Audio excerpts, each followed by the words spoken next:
Pada abad 19, masih banyak orang-orang di kawasan Eropa yang masih skeptis tentang penyakit-penyakit mental yang menyerang seseorang. Mereka tidak tahu apapun tentang penyakit mental, terutama di wilayah yang agak jauh dari perkotaan, bahkan di perkotaan itu sendiri, atau keluarganya yang kurang akan pendidikan formal dan informasi. Sering dari keluarga-keluarga tersebut menghubungkan penyakit mental dengan hal-hal yang berbau metafisika, yaitu dengan jin, setan, ataupun iblis. Mereka sering memanggil orang-orang pintar atau orang yang mengerti tentang hal-hal spiritual untuk menangani kasus-kasus orang yang memang terkena penyakit mental. Parahnya lagi, beberapa kasus eksorsisme tidak berjalan dengan baik. Tidak hanya satu kali eksorsisme, tapi mencapai 67 ritual pengusiran setan.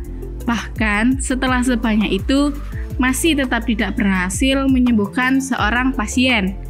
67 bukanlah angka yang kecil, itu adalah angka yang amat sangat besar untuk ritual pengusiran atau eksorsisme. Memang di tahun 1900-an masih banyak orang yang percaya bahwa jika seseorang sakit dan dokter terbaik pun sudah tidak sanggup lagi, maka yang terjadi adalah kita membuat asumsi-asumsi yang mengarah pada suatu hal magic, metafisika, jin, dan lain sebagainya. Bahkan, pada pertengahan 1950-an, jumlah penderita gangguan mental yang menyerang orang-orang Eropa dan Amerika mencapai puncaknya. Di Inggris dan Wales terdapat 7.000 pasien pada tahun 1850, 120.000 pada tahun 1930, dan hampir 150.000 pada tahun 1954. Di Amerika Serikat mencapai 560.000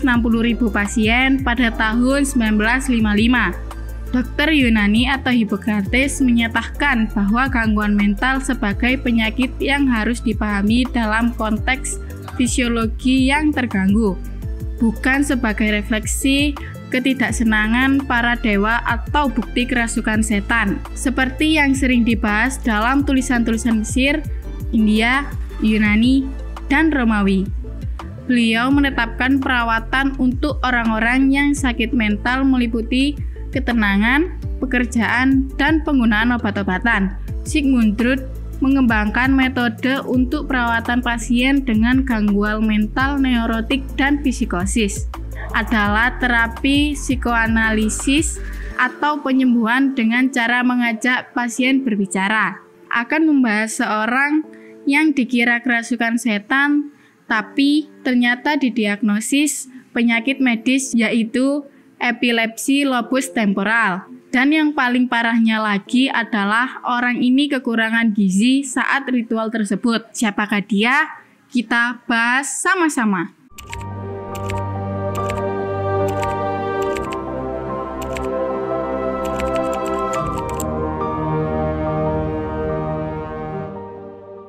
Anna Elizabeth Michel atau yang disebut Anna Michel yang lahir pada tanggal 21 September 1952 di Liebfing, Bavaria, Jerman Barat. Michel berasal dari keluarga yang berada. Keluarganya sangat religius sekali. Dibesarkan bersama 3 saudara perempuan oleh orang tuanya, yaitu Joseph dan Anna. Dikarenakan background dari keluarganya yang sangat religius, maka Michel sendiri pun menjadi pribadi yang sangat religius sekali. Dia selalu rutin pergi ke misa setiap 2 minggu sekali. Michel ternyata juga sudah lulus dari Universitas Würzburg pada tahun 1973 dan teman-temannya menggambarkan Michel sebagai pribadi yang pendiam dan sangat religius. Nah, kenapa sih Michel bisa dieksorsisme sebanyak 67 kali? Disebabkan karena penyakit yaitu epilepsi lobus temporal. Penyakit ini memang sering menyerang anak-anak dan sangat sulit diobati secara medis pada orang dewasa. Penyakit epilepsi sendiri adalah kondisi di mana seseorang mengalami kejang secara berulang. Penyakit ini bisa menyerang seseorang ketika terjadinya kerusakan atau perubahan di dalam otak. Epilepsi sendiri menyebabkan perilaku atau gerakan tubuh yang tidak dapat dikendalikan oleh orang tersebut yang disebabkan oleh impuls listrik di otak yang berlebihan. Pada tahun 1970, Michelle mengalami kejang untuk sekian kalinya di rumah sakit jiwa di tempat dia menginap. Dia diberi resep obat anti kejang oleh dokter untuk pertama kalinya. Tapi obat-obatan tersebut ternyata tidak mengurangi masalah yang ada pada diri Michelle. Si Michelle ini mulai mengalami halusinasi. Dia mulai melihat wajah iblis di berbagai kesempatan dalam hanya 1 hari. Pada bulan yang sama, dokter memberikan resep obat lain yaitu Aulep yang mirip dengan chlorpromazine dan digunakan dalam pengobatan berbagai psikosis termasuk skizofrenia, perilaku terganggu, dan delusi. Pada tahun 1973, Anna Elizabeth Michelle mengalami depresi dan mulai berhalusinasi saat berdoa, dan mulai mendengar suara-suara yang mengatakan kepadanya bahwa dia terkutuk dan akan masuk ke dalam neraka, sehingga membuatnya semakin jatuh dalam depresi dan kesedihan yang mendalam. Pengobatan jangka panjangnya berlangsung hingga 5 tahun lamanya. Semua usaha secara medis hingga menggunakan obat-obatan farmakologis semakin membuat Michelle semakin frustasi dan depresi, sehingga Michelle menjadi intoleran terhadap simbol-simbol keagamaan. Padahal dia dan keluarganya memiliki background yang kental terhadap agama Kristen. Dikarenakan pengobatan secara medis tidak mempan, maka Michelle pergi ke San Damiano dengan seorang teman keluarganya yang secara teratur melakukan pengobatan secara keagamaan. Pengawalnya menyimpulkan bahwa dia menderita kerasukan setan karena dia tidak dapat berjalan melewati salib dan menolak untuk meminum air dari air mata suci Kristen. Michelle pun tidak bisa memasuki tempat suci dikarenakan dia melihat tempat-tempat itu terbakar api dan tidak tahan. Bahkan untuk melihat simbol-simbol agama pun si Michelle tidak bisa, dengan alasan simbol-simbol itu tertutup dengan cahaya terang. Berangkat dari pengobatan medis yang tidak berhasil hingga Michelle mendengar, melihat, dan merasakan hal-hal di luar nalar manusia. Maka Michelle, keluarga, dan komunitasnya sepakat untuk meminta bantuan orang pintar dan berkonsultasi dengan beberapa pendeta untuk melakukan eksorsisme atau pengusiran setan. Kalau bahasa kita diruqyah, tapi dengan cara Kristen. Para imam sempat menolak untuk melakukan eksorsisme. Mereka merekomendasikan untuk melakukan perawatan medis terlebih dahulu. Tapi medis pun sudah tidak mampu di kala itu, dan memberitahu keluarga Michelle jika ingin melakukan eksorsisme perlu izin uskup dari gereja Kristen. Michelle sendiri sudah menunjukkan gejala-gejala yang di luar kendali kita sebagai manusia. Dia sudah memburuk secara fisik, menunjukkan agresi, melukai diri sendiri, minum air seninya, dan memakan serangga. Pada tahun 1973, Anna Elizabeth Michelle melakukan eksorsisme tapi masih meminum obat-obatan anti kejang dan penstabil suasana hati. Dia diberi obat antipsikotik selama ritual keagamaan. Meski sudah meminum obat neuroleptik, gejala Michelle makin memburuk dan dia mulai bermanifestasi seperti menggeram, melihat setan, dan melempar barang. Pendeta Ernst Alt menyatakan bahwa Michelle tidak nampak seperti penderita epilepsi dan bahwa dia tidak melihat Michelle mengalami kejang-kejang.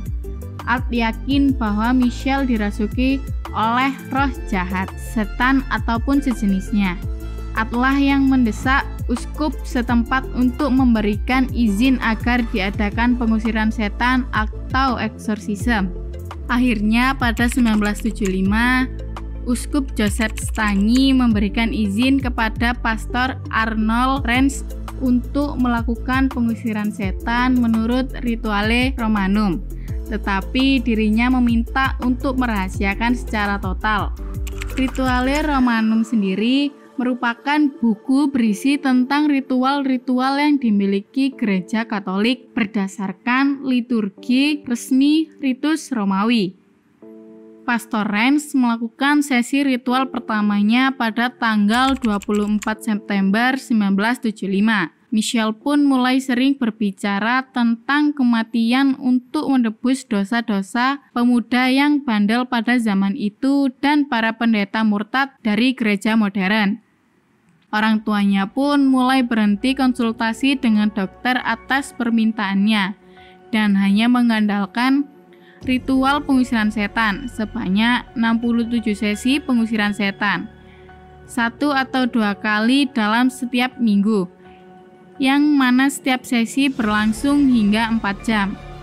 Hal itu berlangsung hingga 1976 sampai menjelang akhir hayatnya. Di akhir hayatnya pun, Michelle tidak mau makan dan tidak mau minum. Badannya kurus kering, sudah tidak seperti dulu lagi. Akhirnya, Anna Elizabeth Michelle meninggal di rumahnya pada tanggal 1 Juli 1976. Laporan otopsi menyatakan penyebab kematian adalah kekurangan gizi dan dehidrasi yang diakibatkan oleh ritual yang dilakukan kurang lebih selama 1 tahun. Berat badannya hanya 30 kg saat meninggal. Lututnya patah karena berlutut terus-menerus dan tidak dapat bergerak tanpa bantuan, hingga menderita pneumonia.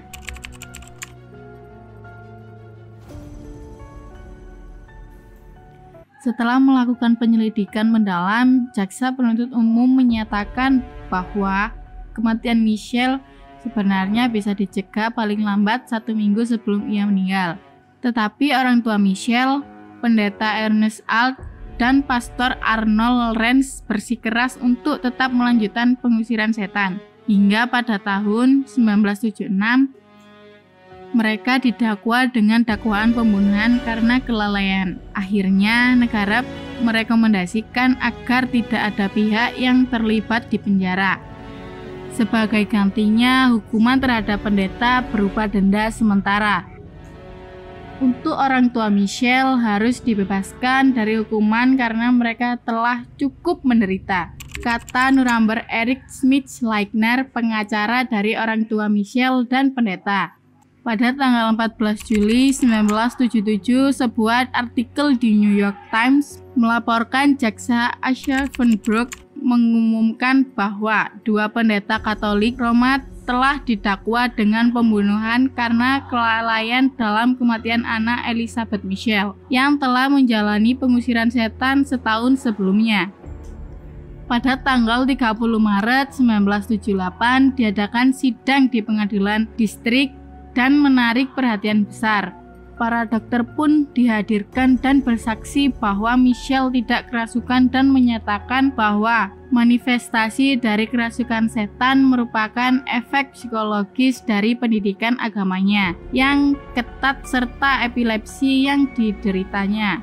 Dr. Richard Roth yang telah dikonsultasikan Alt untuk mendapatkan bantuan medis diduga memberitahu Michelle selama pengusiran setan bahwa tidak ada suntikan untuk melawan setan. Schmidt-Leitner berpendapat bahwa pengusiran setan itu sah dan bahwa konstitusi Jerman melindungi warga negara dalam menjalankan kepercayaan agama mereka tanpa batasan.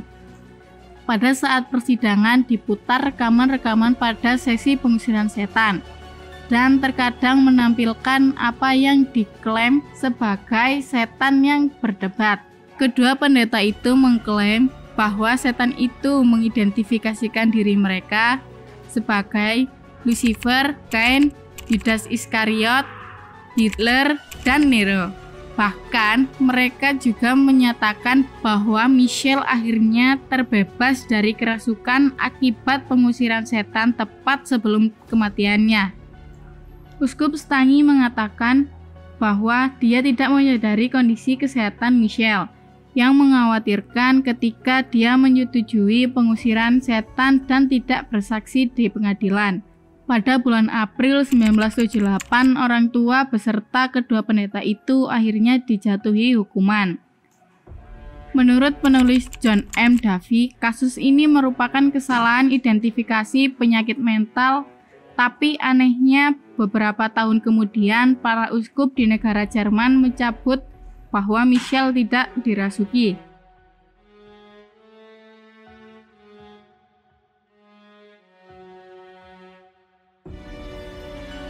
Setelah persidangan, keluarga Michelle meminta izin kepada pihak yang berwenang untuk menggali jenazah putri mereka sendiri karena ia dikubur dengan tergesa-gesa dalam peti mati.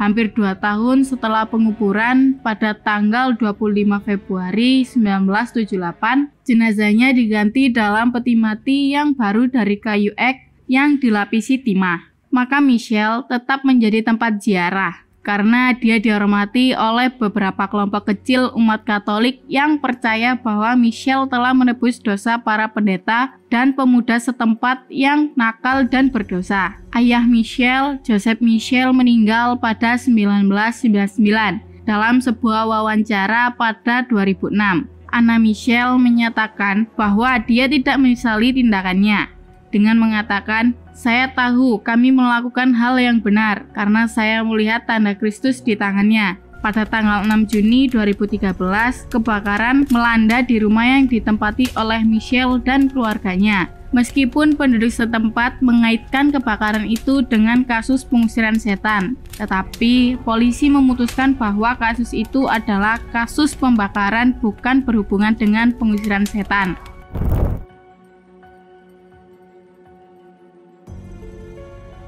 Dari kisah Michelle, kita tahu bahwa penyakit mental itu benar-benar ada, tetapi tidak semua orang tahu bagaimana penyakit mental itu dapat diatasi dan diobati. Karena penyakit mental sesungguhnya berasal dari trauma yang mendalam dari masa lalu seseorang. Tidak seharusnya kita selalu mengaitkan penyakit mental dengan hal-hal berbau metafisika, jin, setan, dan lain sebagainya. Boleh saja kita sebagai umat manusia yang memiliki agama mengobati dengan cara dianjurkan oleh agama kita masing-masing. Tetapi jangan sampai kita lalai dalam memberikan hak-hak yang harus kita berikan kepada orang yang terkena penyakit mental. Jangan sampai mengatasnamakan pengusiran setan hingga timbul penyakit fisik yang dihiraukan. Seharusnya kita tetap percaya kepada Sang Maha Kuasa, bergantung padanya, dan kita tetap berusaha dengan cara berobat dari dokter satu ke dokter lainnya, dari obat satu ke obat lainnya.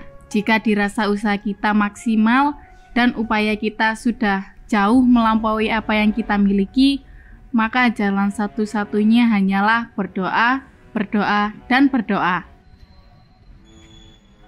Terima kasih dan sampai jumpa kembali.